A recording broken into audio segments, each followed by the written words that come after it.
नमस्कार दोस्तों, स्वागत है आपका इन्वेस्ट चार्ट चैनल पे। अगर आप म्यूचुअल फंड के अंदर इन्वेस्ट करने के बारे में सोच रहे हैं या म्यूचुअल फंड में इन्वेस्ट कर रहे हैं, तो आज की वीडियो में अपन जानेंगे म्यूचुअल फंड में इन्वेस्ट करने के लिए बेस्ट एप्लीकेशन कौन सा है और उस एप्लीकेशन को कैसे यूज करते हैं। वीडियो शुरू करने से पहले मैं आपको बताना चाहता हूँ, मैं म्यूचुअल फंड के अंदर पिछले 4 साल से कंटिन्यू SIP के द्वारा इन्वेस्टमेंट कर रहा हूँ। अगर आप म्यूचुअल फंड के अंदर इन्वेस्टमेंट स्टार्ट करना चाहते हो तो वीडियो के डिस्क्रिप्शन में ग्रो ऐप का लिंक दिया हुआ है, जिसको डाउनलोड करके आप इन्वेस्टमेंट स्टार्ट कर सकते हो, या प्ले स्टोर से भी आप एप्लीकेशन को डाउनलोड करके इन्वेस्टमेंट स्टार्ट कर सकते हो। म्यूचुअल फंड में इन्वेस्टमेंट करने के लिए ग्रो ऐप सबसे बेस्ट एप्लीकेशन है। Grow app user friendly application है। इस एप्लीकेशन के द्वारा कोई भी नया इन्वेस्टमेंट स्टार्ट करता है म्यूचुअल फंड के अंदर तो आसानी से कर सकता है, और किसी भी प्रकार की आपको अगर दिक्कत आती है तो जो कस्टमर सपोर्ट है वो भी बहुत अच्छा है। तो चलिए आज की वीडियो शुरू करते हैं। ग्रो एप्लीकेशन में अकाउंट बनने के बाद जब आप ग्रो ऐप को खोलोगे तो सबसे टॉप लेफ्ट में लिखा होगा एक्सप्लोर और राइट साइड में लिखा होगा डैशबोर्ड। नीचे 3 टैब दिखाई देगी, stocks, mutual funds and loans. नीचे जो म्यूचुअल फंड वाली टैब है उसको क्लिक करके रखोगे और ऊपर टॉप लेफ्ट में एक्सप्लोर वाली टैब को ओपन करोगे। एक्सप्लोर के जस्ट नीचे लिखा है पॉपुलर फंड्स।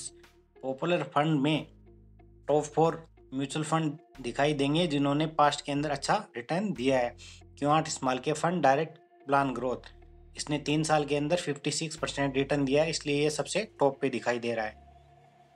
उसके बाद है ICICI prudential technology direct plan growth, इसने भी 35% 3 साल के अंदर रिटर्न दिया है। इस प्रकार आप देख सकते हो 4 म्यूचुअल फंड है जो पॉपुलर फंड्स के अंदर आपको दिखाई देंगे। पॉपुलर फंड्स के जस्ट नीचे लिखा होगा कलेक्शंस। कलेक्शन के अंदर टोटल 6 टैब है, तो अपन इन 6 टैब के बारे में डिटेल से समझते हैं। सबसे पहला लिखा होगा हाई रिटर्न। हाई रिटर्न वाली टैब को जैसे ही आप ओपन करोगे 1 ईयर, 3 ईयर और 5 ईयर के अंदर जिन म्यूचुअल फंड ने सबसे ज़्यादा रिटर्न दिया है वो सबसे टॉप पे दिखाई देंगे, और धीरे धीरे आप देख सकते हो काफ़ी सारे म्यूचुअल फंड दिखाई देंगे जिन्होंने पास्ट के अंदर अच्छा रिटर्न दिया है। आप इसमें देख सकते हो 3 ईयर, 5 ईयर और 1 ईयर का रिटर्न शो करेगा। 5 ईयर के अंदर जिस म्यूचुअल फंड का रिटर्न सबसे ज़्यादा होगा वो सबसे टॉप पे दिखाई देगा, और बाकी एज पर रिटर्न नीचे आपको काफ़ी सारे म्यूचुअल फंड देखने को मिलेंगे।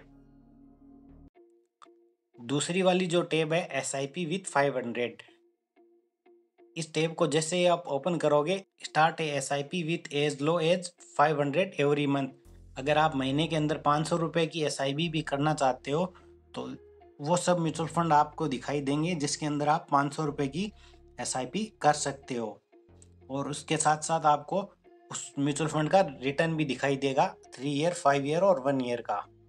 अगर आपको 500 रुपये की SIP स्टार्ट करनी है या म्यूचुअल फंड के बारे में जानना है तो सबसे पहले आप 500 रुपये की एक SIP स्टार्ट कीजिए और कम से कम 5-6 महीने तक उसको से देखिए, जानिए, समझिए। उसके बाद आप कंटिन्यू अपना जो इन्वेस्टमेंट है आप बढ़ा सकते हो।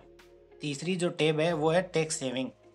इस टैब के अंतर्गत जो म्यूचुअल फंड है इसमें इन्वेस्ट करके आप ATC के अंतर्गत एक फाइनेंशियल ईयर के अंदर 1.5 लाख रुपए तक का टैक्स बचा सकते हो।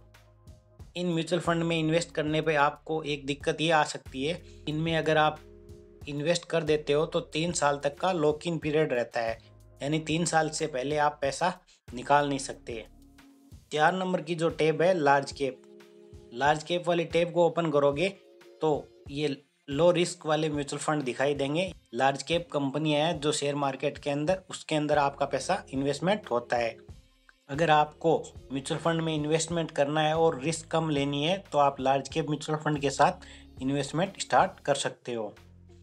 जो भी म्यूचुअल फंड में नया इन्वेस्टमेंट स्टार्ट करता है उसको लार्ज कैप म्यूचुअल फंड के अंदर ही इन्वेस्टमेंट करना चाहिए। धीरे धीरे जैसे जैसे आप सीखोगे उसके बाद आप मिड कैप और स्मॉल कैप म्यूचुअल फंड के अंदर भी इन्वेस्टमेंट स्टार्ट कर सकते हो।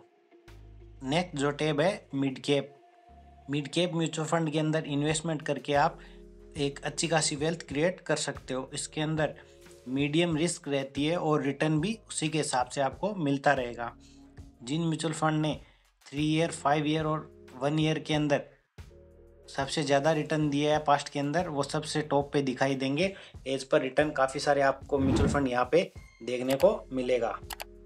इन म्यूचुअल फंड में जो कंपनियां रहती है वो मीडियम साइज की रहती है। मिड कैप कंपनियां वो होती है जिनका फंड साइज 2000 करोड़ से 10,000 करोड़ के बीच में होता है, वो मिड कैप कंपनियां होती है। मिड कैप के बाद जो टैब है स्मॉल कैप, इस टैब के अंदर जो म्यूचुअल फंड है वो हाई रिस्क और हाई रिटर्न वाले म्यूचुअल फंड है। इन म्यूचुअल फंड के अंदर 65% तक स्मॉल कैप कंपनियां रहती है और 35% mid cap and large cap कंपनियां रहती है। स्मॉल कैप कंपनियां वो होती है जिनका fund size up to 2000 crore तक होता है, वो स्मॉल कैप कंपनियां होती है। अगर आप इन म्यूचुअल फंड के अंदर इन्वेस्टमेंट करना चाहते हो तो मिनिमम 5 ईयर तक करना, तभी आप अच्छा खासा रिटर्न प्राप्त कर सकते हो। अगर आपका टारगेट 10 साल, 15 साल या 20 साल तक आप इन्वेस्टमेंट करना चाहते हो तो ये सबसे बेस्ट म्यूचुअल फंड है। के आगे लिखा है quick access import funds manage all external funds on Groww. अगर आप ग्रो एप्लीकेशन के अलावा कहीं और पे भी म्यूचुअल फंड में इन्वेस्टमेंट कर रहे हो, उन सबको अगर आप एक जगह इंपोर्ट करना चाहते हो तो कर सकते हो। जैसे इंपोर्ट फंड ऑन ग्रो पे आप क्लिक करोगे तो अपनी ईमेल आईडी के द्वारा आप जो एक्सटर्नल फंड है उनको ग्रो पे इंपोर्ट कर सकते हो। क्विक एक्सेस में नेक्स्ट जो टैब है NFO live, invest in new fund offering. जब भी मार्केट के अंदर नया म्यूचुअल फंड आता है तो वो NFO लाइव के अंदर आपको शो करेगा। क्विक एक्सेस में जो नेक्स्ट टैब है कंपेयर फंड्स, कंपेयर फंड्स वाली टैब को जैसे आप ओपन करोगे तो आपको शो होंगे detailed comparison on parameter like NAV, return, risk, rating और एनालिसिस, यानी fund detail, return, pro and cons, top 5 holding, fund manager, about fund, popular comparison. इन सब के आधार पे आप दो म्यूचुअल फंड को कंपेयर कर सकते हो कि कौन सा म्यूचुअल फंड आपके इन्वेस्टमेंट के लिए बेस्ट म्यूचुअल फंड है। तो फ्रेंड्स, ये थी आज की मेरी वीडियो। अगर आपको वीडियोस अच्छी लगी हो तो चैनल को सब्सक्राइब करके बेल आइकन को दबा लें, जिससे आने वाली वीडियो की नोटिफिकेशन आप तक पहुंचती रहे। धन्यवाद। जय हिंद, जय भारत।